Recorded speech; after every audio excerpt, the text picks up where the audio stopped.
Hey, this is part 2 of the rankings. If you haven't seen part 1, you're probably going to want to go check that one out. There's a link in the description. All right, we're moving on. Number 19, Bedtime Stories. What genius at Disney thought it would be a good idea to team up with Happy Madison Productions? Team up is being a little forgiving here. It is clearly a Happy Madison film with some notes from Disney. Weird that one of the notes wasn't, hey, don't put Rob Schneider in red face. Full on red face. Like even the Washington Redskins are like, hey, that's a little offensive. It's supposed to be magical, but it lacks any kind of whimsy. Something that Happy Madison just can't pull off. I'm so sorry. It burns. Here, let me make it up to you. Their idea of whimsy is throwing CGI eyes on a guinea pig. Is it honestly that simple to entertain people? Hey folks, meet Spurty the hamster. He's called Spurty because his legs went through a growth spurt. What about if he had a friend? Butsy! Number 20, Sandi Wexler. Okay, I see it now. I was wrong. I could see why the studios are always putting Barrymore and Sandler together. He has zero on-screen romantic chemistry with literally any other woman in the world, including his own wife. The worst chemistry is in this film with Jennifer Hudson, who does a great job in the film, but the love story does not work. It doesn't help that Adam is 15 years older than Jennifer and plays a character that constantly lies, doesn't do his job, and has the same voice as the dog from Little Nicky. I was terrified. I was actually concerned. Your brothers can possess people, so they probably won't look like themselves. I know Sandler is doing an impression of the guy that used to represent him back in the day, his old manager, but how is that a main character in a film? It's a joke that you do with your friends about somebody that you all know. That is why it's chocked full of pointless cameos. So many that your mind doesn't even have time to adjust. You're like, wow, Clay Aiken, I haven't seen him in a while. Holy Weird Al. Oh, thanks, man. Well, you're the one who put it all together. Remember what you told me? Stick with the accordion. Only wear Hawaiian shirts. Do funny words to other people's songs. Genius. Number 21, The Cobbler. The Cobbler is a story of Adam Sandler. Fun fact, Sandler means cobbler in Hebrew, who has a magical cobbling machine that casts a magical spell on any shoe that it fixes. When you put on that shoe, you literally become the owner of those shoes. Alright, so this is a fun concept, completely stupid and takes the phrase walk a mile in someone else's shoes moronically literally, like we're in some sort of Amelia Bedelia book. But fun, whatever. So you have this concept, what do you do with it? How about some sort of action crime drama with no action, some crime, zero drama, and the main plot point revolving around real estate? No? Too bad, that's The Cobbler. You are a guardian of souls, Max. You are the cobbler. You are a guardian of souls.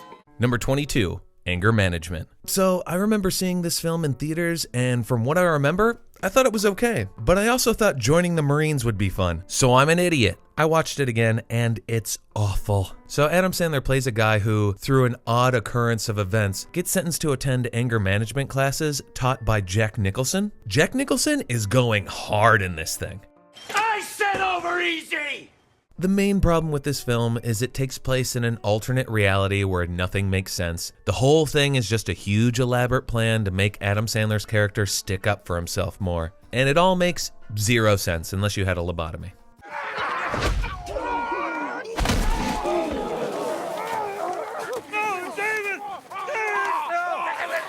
Number 23, Bulletproof. This and Going Overboard got a pretty big pass from us because of how young Adam Sandler is. So having it at number 23 is being pretty generous. The whole movie is just Adam Sandler's character complaining about Damon Wayans' character and how he betrayed him. We were friends, Keats.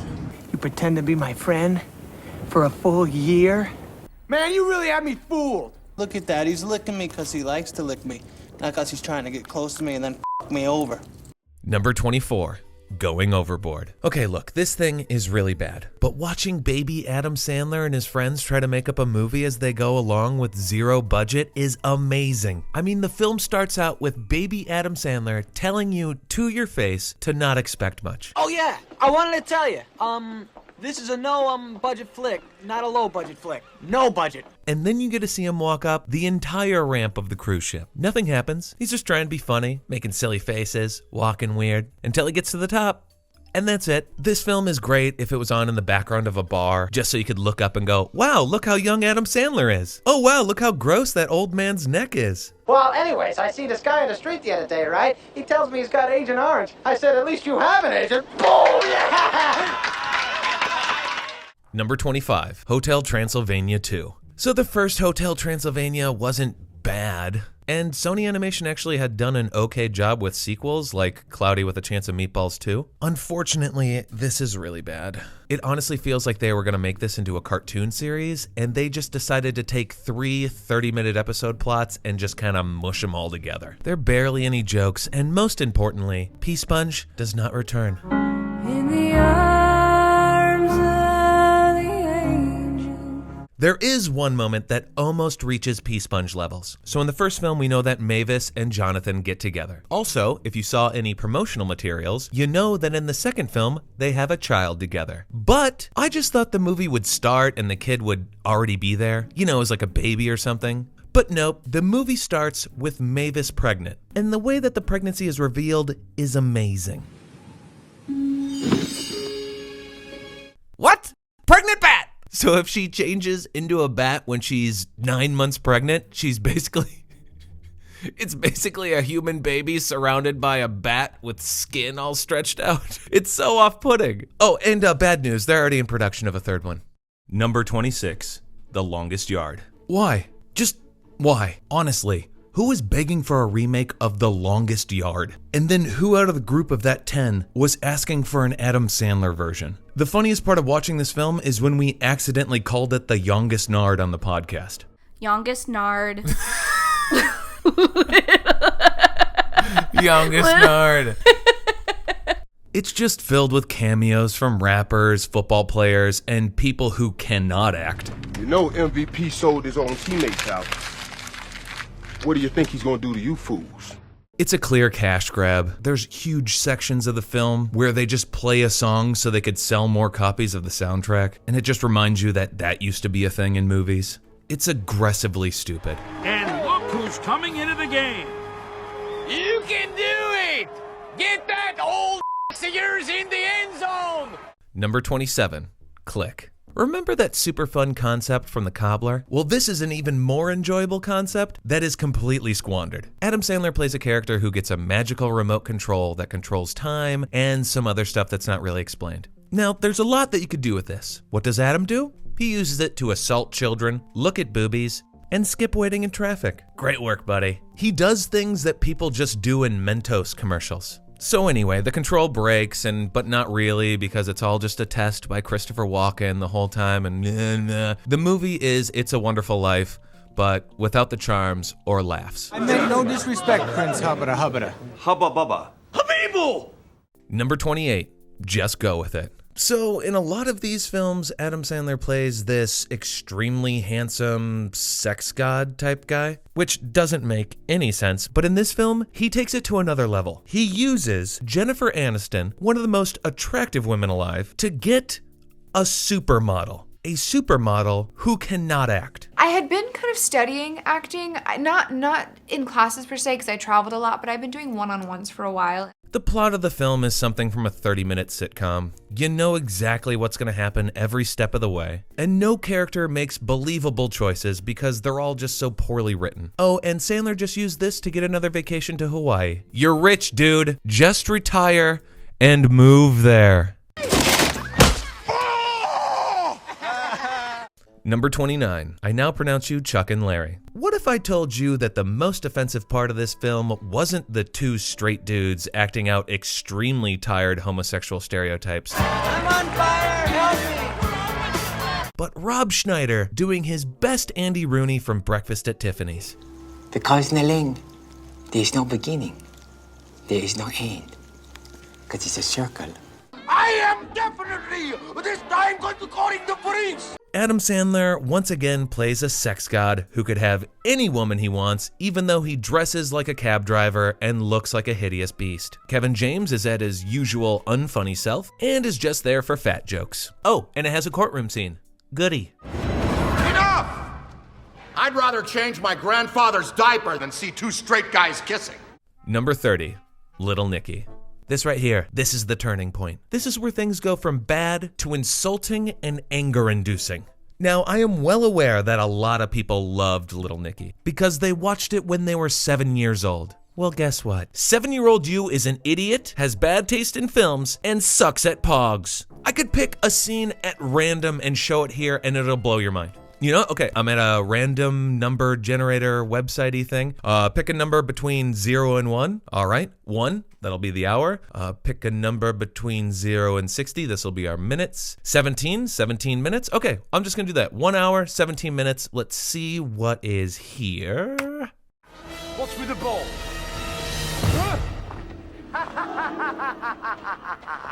Ozzy? Holy no! You can do it, Ozzy! Fight his freaking head off! No! What the f***? Number 31, 8 Crazy Nights.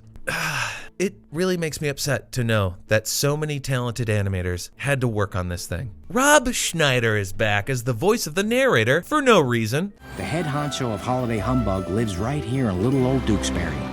And he's doing that spot-on amazing Chinese accent again. 4 scorpion ball in 5 minutes? That's gotta be a restaurant record. Really a man of 1,000 voices, everybody. Oh, and half of the other characters in this film are voiced by Adam Sandler, and they make you want to push a bullet through your brain. Did he force you to bring him here so he could molest you? Also, side note, it doesn't take place over 8 nights, and barely talks about Chanukah.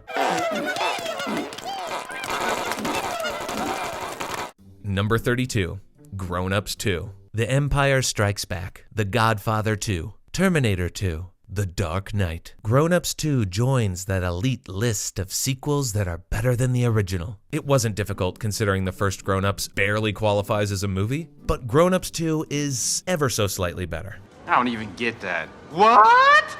And I'm saying this when the opening sequence has a deer peeing on Adam Sandler's face. And that deer actually plays a huge role in the final sequence of the movie, so I hope you're taking notes, future screenwriters. Here's the plot synopsis. Adam Sandler rounds up his friends for another payday, and idiots gather to watch. Hang on, I got a burp snort coming.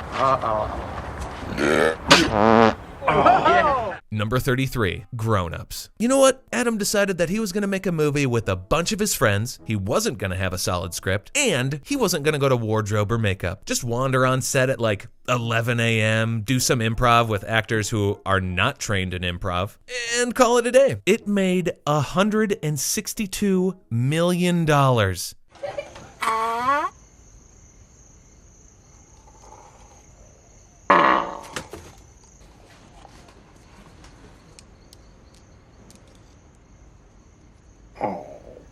Number 34, Jack and Jill. What some people consider to be the worst film of all time. Jack and Jill is sewage from the depths of comedy hell. From start to finish, this movie does everything to insult your intelligence. I tried this new food for the very first time. I'm guessing Mexican? Adam, buddy, you know you have enough money to go on your own cruise, right? You don't need to have it written into the script so you and your family can just get a free trip. It serves nothing to the plot of the film and is actually a major hindrance because they have to invent a way to get Jill off the ship to get to Robert De Niro. Oh, and when you run out of jokes, just throw in cameos. Those always work out awesome. Who could forget when Jared Fogle shows up? I miss the old Jared, the 400-pound Jared that scared us. I don't miss that one at all. Well, I'm sure you don't, but if he was around, he'd be with me and not with the 2 hookers. Yeah, that'll stand the test of time. The main motivation of the film is for Adam Sandler to get Robert De Niro in a Dunkin' Donuts commercial. And boom, there you have it. It's actually 32 seconds, so I gotta lose 2 seconds. Maybe you can tell me what part you would lose, but I think we are getting there. Burn this. I'm sorry? This must never be seen. Number 35, The DoOver. It's an action, thriller, comedy that fails at all 3. It's an extremely convoluted movie that even the actors didn't understand. We got into it and every page I'm like, whoa, what's going on? There is literally a scene where David Spade and Adam Sandler are flashed by two women. David Spade returns the favor, the women laugh, so Adam Sandler shoots a flare at them. Oh, and don't worry, plenty of homophobic jokes. You are a bad boy. So, for the last film, I have so much to say that it just needs to be its own video. I tried to cut it down, I can't cut it down, it needs to be long. I'm still working on it, I hope to get it up soon. If it's up, it's gonna be there. If for some reason you haven't seen the first one's gonna be here. If you wanna subscribe to me, and then you can click that notification thing so when I do release it, you'll know. Otherwise, it's gonna be right there, I already talked about it. Okay, see ya. Oh, it's bad. Everyone wants my Dunkachino. Can't get enough of my Dunkachino.